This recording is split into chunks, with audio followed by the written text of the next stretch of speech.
Lo que ocurrió ayer en la Senado de España fue más que una bronca parlamentaria, fue un verdadero terremoto institucional en toda regla, con todo lo que entraña: tensión a ras de suelo, discursos encendidos, micrófonos silenciados y la sensación de que se estaba rompiendo algo que hasta ahora parecía inamovible.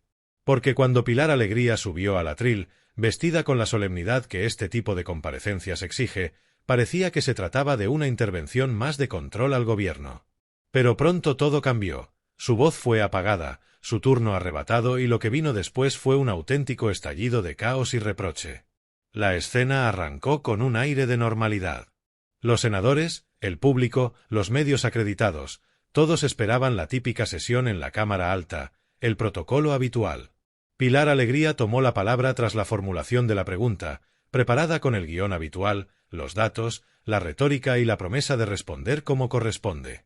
Pero apenas habían pasado unos segundos cuando el presidente del Senado alzó la voz, pidió silencio y, acto seguido, sin que se hubiera completado la intervención, ordenó cortar el micrófono. «La señora ministra ha agotado su tiempo», se escuchó. Pero la ministra no había concluido. Los murmullos crecieron. La bancada que la apoyaba protestó. Y la sala, de pronto, cambió de piel, del orden al desborde. Voz Populi +2, Dailymotion +2. Pilar Alegría no se quedó callada. Con voz firme, aunque entrecortada, alzó la mirada hacia el presidente de la Cámara. «Hoy el presidente del Senado nos ha cortado la palabra a mí y a otros compañeros del Consejo de Ministros en la sesión de control», dijo, sin ambajes. Facebook +1, y entonces empezó la tormenta. Algunos senadores de la oposición aprovecharon para lanzarse al cuello del gobierno. Otros lamentaron que se vulnerara un derecho tan básico como el de escucha y expresión en la sede de la soberanía nacional. Las cámaras comenzaron a filmar no solo la ministra sino también lo que ocurría a su alrededor: gestos de ira, aplausos desde los escaños, gritos, señalamientos, la presidenta del hemiciclo intentando recuperar el control mientras el reloj seguía su curso. La imagen es escalofriante: una mujer con mando de intervención suspendido, un micrófono apagado en medio de su discurso, el silencio forzado. Y la tensión que se propaga como ola a toda la sala. No fue un fallo técnico, fue una decisión consciente del presidente del Senado. La señal estaba clara: se acabó su turno, señora ministra. Pero en la política, y sobre todo en política parlamentaria, la arbitraria interrupción de una voz que representa al gobierno adquiere dimensiones simbólicas que van más allá de las palabras. Marca, de alguna manera, un límite, hasta donde puede llegar un representante del poder para controlar la palabra del otro. ¿Y qué significa para la democracia que en el Senado, altísima tribuna de debate, se silencie deliberadamente un micrófono? Mientras eso sucedía, Pilar Alegría percibía el episodio como una humillación. Porque no era simplemente que le retiraran la palabra, era que estaba viviendo en directo lo que muchos temen: perder el derecho de réplica, ser acallada en el cotidiano escenario político. Y la humillación no solo la sintió ella, sino su bancada, sus compañeros del Ejecutivo, y no nos engañemos cualquiera que crea que la Cámara debe ser el lugar donde se dirime, sin coacciones, lo que corresponde al debate público. El gobierno lo vivió como un aviso: aquí mandamos nosotros.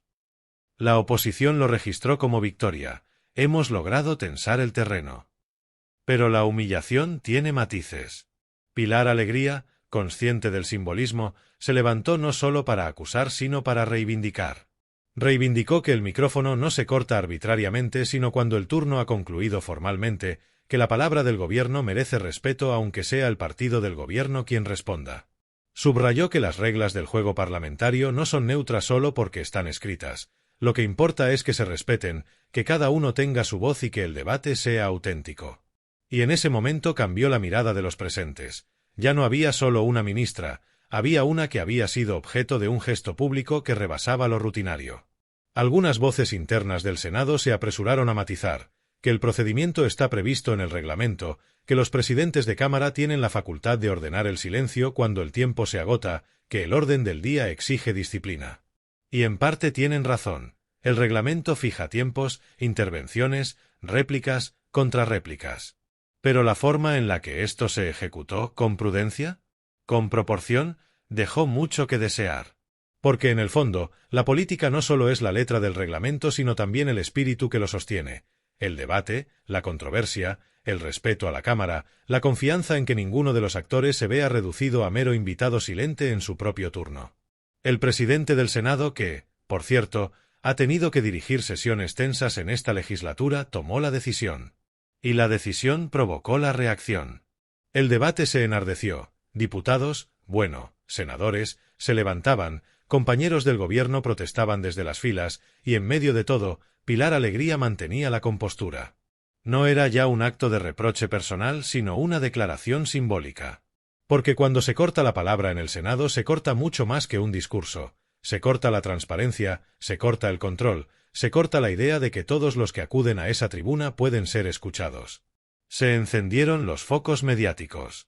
Las redes sociales explotaron. Vídeos del corte de micrófono se compartían en bucle, titulares con mayúsculas, comentarios indignados. El presidente del Senado silencia al gobierno, ministra humillada en pleno habla, decían algunos. Y en el Parlamento no hubo un respiro.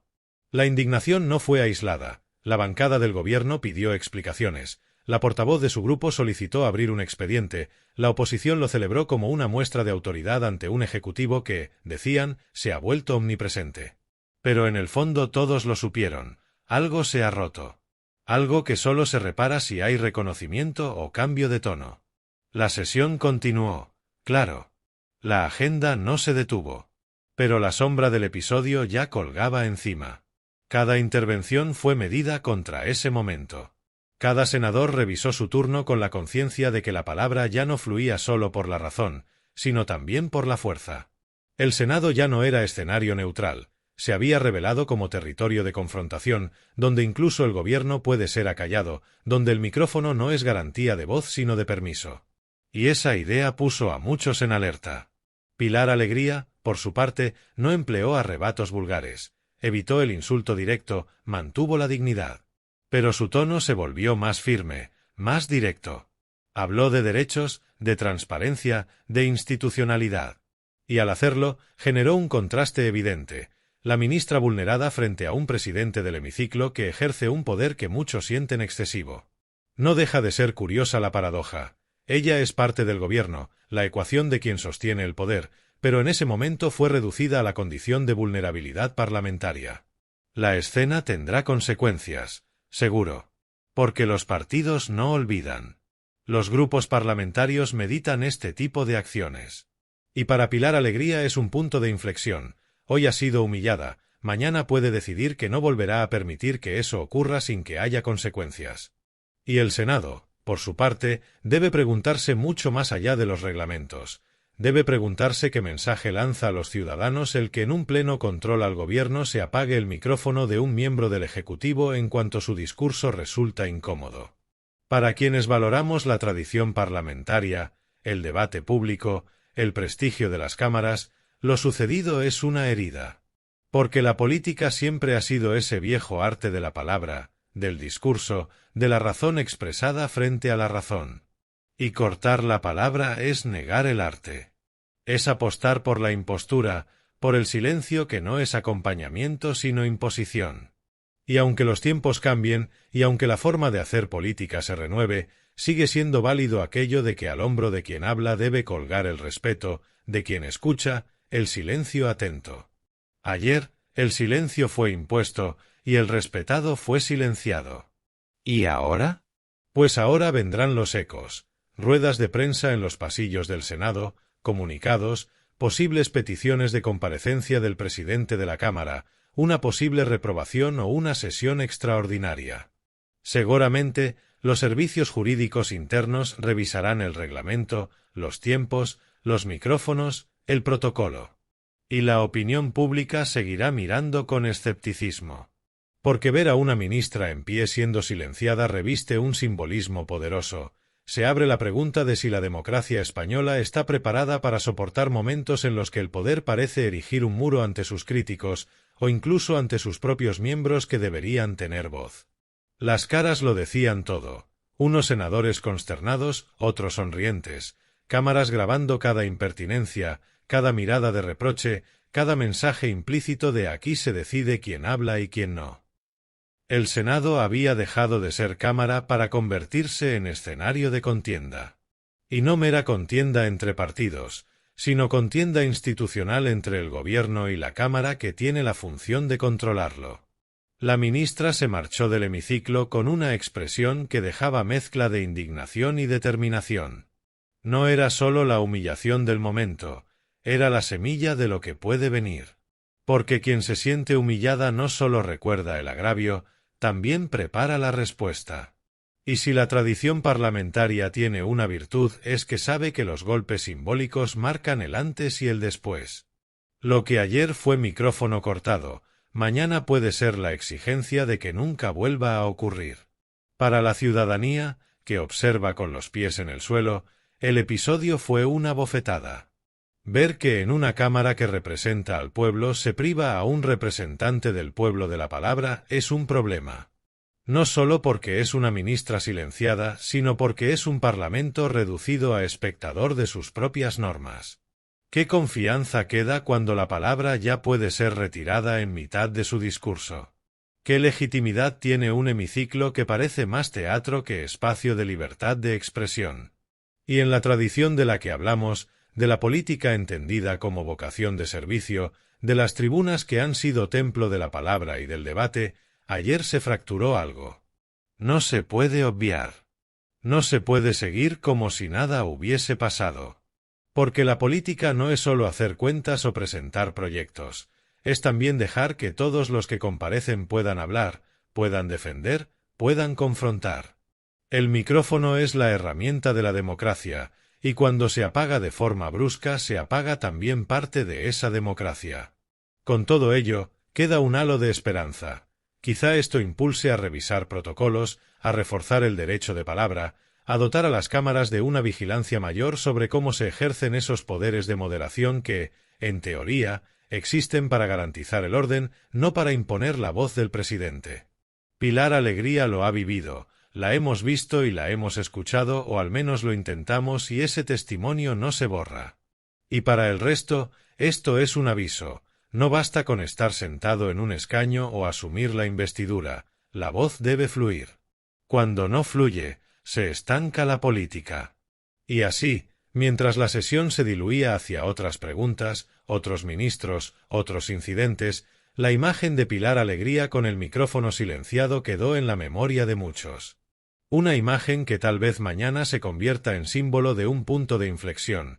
Aquí se puede silenciar a un miembro del gobierno, pero no se tapará la voz de los ciudadanos que ese miembro representa. Esa será la verdad que los partidos deberán asumir. Porque al final, la política, la de siempre, se construye también de gestos, de respeto, de palabra. Y cuando cualquiera de esos se pierde, la tradición se rompe. Y cuando la tradición se rompe, Eva, ya nada vuelve a ser igual. Lo que ocurrió aquella tarde en el Senado fue más que una simple bronca entre partidos. Fue la grieta visible de un sistema que empieza a tensarse, donde las formas ya no bastan para ocultar el fondo. Pilar Alegría, aún con el pulso acelerado y la mirada firme, se retiró del atril con paso lento pero decidido. No hubo lágrimas ni escándalo, solo esa rabia contenida que habla por sí sola. Detrás de ella, el murmullo se convirtió en un zumbido constante, mezcla de reproches, vítores y risas nerviosas. Algunos senadores se levantaron para aplaudirla, otros para increparla, y los medios, olfateando el drama, ya preparaban los titulares del día siguiente. En los pasillos del Senado, las cámaras la rodearon. «Ministra, ¿qué ha pasado? ¿Cree que ha sido un gesto deliberado del presidente? ¿Se siente humillada?» Ella se detuvo apenas un segundo, respiró hondo y dijo con serenidad: «He venido a hablar, no a ser silenciada. Y lo que ha pasado hoy no me lo callo. Porque callarse sería aceptar que esto es normal, y no lo es». Su tono era cortante, pero medido. No buscaba el victimismo, sino la denuncia. En ese momento, el rostro de Pilar Alegría resumía toda la indignación de un sector que veía en el episodio un atentado contra la dignidad institucional. Dentro, el presidente del Senado intentaba justificar lo ocurrido. Con su habitual tono frío, explicó que se había limitado a aplicar el reglamento, que los tiempos deben respetarse y que la ministra había agotado su turno. Pero todos los presentes sabían que no era solo una cuestión de segundos. Había sido un gesto político, una manera de marcar territorio. Y eso, en el fondo, fue lo que más dolió. No era solo el corte del micro, era el mensaje detrás: aquí mando yo, y tú te callas cuando yo lo diga. Una frase no pronunciada, pero latente en cada mirada, en cada ademán autoritario. En los días siguientes, el episodio se convirtió en tormenta mediática. Los telediarios abrían con el vídeo del momento exacto en que el micrófono se apaga, congelando la expresión de la ministra, esa mezcla de incredulidad y enfado que se volvería icónica. Las tertulias políticas ardían. Unos decían que el presidente del Senado había hecho lo correcto, que el reglamento es sagrado, otros lo acusaban de abusar de su poder y de manchar el prestigio de la Cámara Alta. En las redes, la etiqueta almohadilla le cortan el micro se volvió tendencia en cuestión de minutos, acompañada de mensajes de apoyo, memes, parodias y denuncias de censura. En los pasillos del Congreso, algunos compañeros de partido de Pilar Alegría no ocultaban su malestar. «Esto ha sido una falta de respeto intolerable», decía uno. «Si fuera al revés, ya estarían pidiendo dimisiones», replicaba otra. Pero más allá de las reacciones políticas, el ambiente general era de bochorno. España había visto en directo cómo se silenciaba a una ministra elegida democráticamente, y eso no se olvida con facilidad. Porque, aunque muchos lo intentaran maquillar, el gesto tuvo una carga simbólica enorme. No se trataba solo de Pilar Alegría, se trataba del valor de la palabra en un parlamento que, cada vez más, parece vivir de los gestos vacíos. La ministra, lejos de esconderse, decidió plantarse. Días después, en una rueda de prensa convocada de urgencia, habló sin papeles, con una claridad que sorprendió incluso a sus detractores. Lo que ocurrió en el Senado fue una falta de respeto no a mí, sino a todos los que creen en la política como instrumento de diálogo. Si no se nos deja hablar, ¿para qué venimos? Si el debate se reduce a cronómetros y micrófonos apagados, entonces hemos perdido el sentido de la democracia. Su declaración fue breve, pero contundente. Los periodistas la aplaudieron y las redes recogieron el mensaje como una bandera. Pero el presidente del Senado no se quedó callado. Respondió con una frialdad calculada: el reglamento es igual para todos. Nadie está por encima del tiempo que se le asigna. Era su manera de cerrar el tema, de intentar dar una apariencia de normalidad. Sin embargo, la crispación no disminuyó. Al contrario, creció.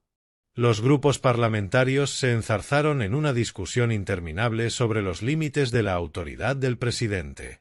Algunos reclamaban una revisión del reglamento, otros pedían su dimisión. Y en medio de todo, Pilar Alegría seguía siendo el rostro visible del agravio. Las cámaras seguían persiguiéndola. En cada acto público, la pregunta era la misma: ¿le pediría usted disculpas al presidente del Senado? Ella sonreía, negaba con la cabeza y decía: no tengo nada que disculpar. Yo hice lo que debía, hablar. Y esa frase, tan sencilla, resonaba más fuerte que cualquier discurso. Porque en el fondo, lo que defendía era el derecho a ser escuchada. No como ministra, sino como ciudadana, como representante pública. Y en un país donde la política se ha convertido en espectáculo, ese gesto de dignidad se sintió casi como una rareza. Mientras tanto, en los cafés y en las casas, la gente comentaba el tema con la naturalidad de quien ya no se sorprende de nada. «Le cortaron el micro, ¡qué vergüenza!», decía una señora viendo el telediario. «Pues bien hecho, que se ceñía al guión del partido», respondía otro. La política española, como siempre, dividida en dos mitades irreconciliables. Pero lo cierto es que el gesto del presidente había traspasado las líneas ideológicas. Había una incomodidad general, una sensación de que se había cruzado una línea que no debía tocarse. Porque todos, sin importar el color político, entendían que en una democracia el silencio impuesto siempre es sospechoso. Esa misma noche, en la sede del partido, Pilar Alegría se reunió con sus compañeros más cercanos. No había ira, sino reflexión. «Esto no puede quedar así», dijo uno. «Claro que no», respondió ella, «pero no vamos a caer en el mismo juego. Lo que se responde a un abuso no es con otro abuso, sino con dignidad». Así decidió actuar, sin gritar, sin victimismo, pero con la firmeza de quien sabe que tiene la razón moral de su lado. Preparó una carta formal dirigida a la mesa del Senado, exigiendo que se garantice en el futuro el respeto al turno de palabra de todos los miembros del gobierno. El documento, redactado con precisión jurídica y tono institucional, fue presentado 2 días después.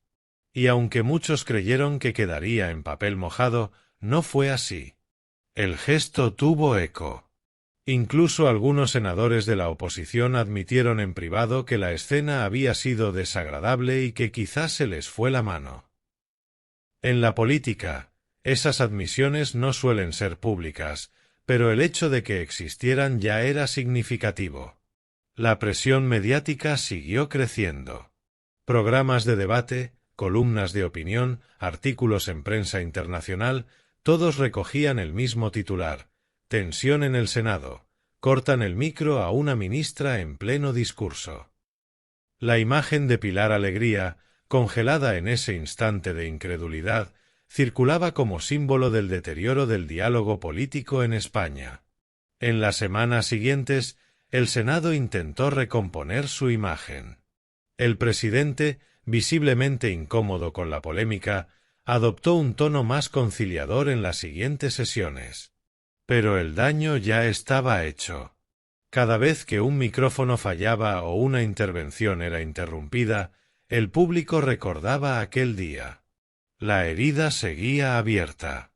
Y Pilar Alegría, sin quererlo, se había convertido en un emblema, la ministra que no se calló, la que no aceptó la humillación como parte del juego político. Lo más curioso fue que, a partir de entonces, sus intervenciones ganaron fuerza. Ya no hablaba con la rigidez del cargo, sino con la convicción de quien ha sentido en carne propia lo que significa ser silenciada. Sus discursos comenzaron a tener más alma, más autenticidad. Y eso, paradójicamente, la fortaleció. Los mismos medios que antes la consideraban discreta empezaron a destacar su firmeza. La ministra que alzó la voz tituló un periódico. Y, poco a poco, el episodio del micrófono se transformó de humillación en punto de inflexión. Pero aún quedaba un último capítulo. A mediados de mes, en una nueva sesión en el Senado, Pilar Alegría volvió al atril. El ambiente estaba cargado. Las miradas fijas en el presidente. Ella tomó la palabra, respiró y antes de empezar, dijo: «Espero que esta vez me escuchen hasta el final». Hubo risas, aplausos y algún murmullo de desaprobación. Pero el presidente no se movió. La ministra habló con serenidad, con firmeza, repasando punto por punto los temas de su cartera, defendiendo sus decisiones y lanzando una advertencia velada: el debate democrático solo tiene sentido si hay respeto. Porque sin respeto, lo único que queda es ruido. Nadie se atrevió a cortarla. Aquel día, el Senado recuperó algo de su dignidad. No porque se olvidara lo ocurrido, sino porque se asumió. Porque el respeto no se impone con reglamentos ni cronómetros, sino con sentido común. Pilar Alegría había demostrado que se puede sufrir una humillación y salir de ella con más fuerza. Que incluso cuando apagan tu voz, lo importante es no perder la calma ni el propósito. Y que, en el fondo, lo que da valor a la palabra no es el micrófono, sino el coraje de quien la pronuncia. Desde entonces, cada vez que en el Senado alguien se pasa unos segundos del tiempo reglamentario, hay quien recuerda en voz baja: «No le vayas a cortar el micro, que luego pasa lo que pasa». Y es que hay episodios que se vuelven lección. Pilar Alegría lo sabe bien. A veces, Los momentos más difíciles son los que nos devuelven el verdadero sentido del servicio público. Hablar cuando otros quieren que calles y hacerlo con la cabeza alta, sin miedo y sin rencor. Porque la palabra, cuando nace del respeto y la convicción, tiene más poder que cualquier micrófono.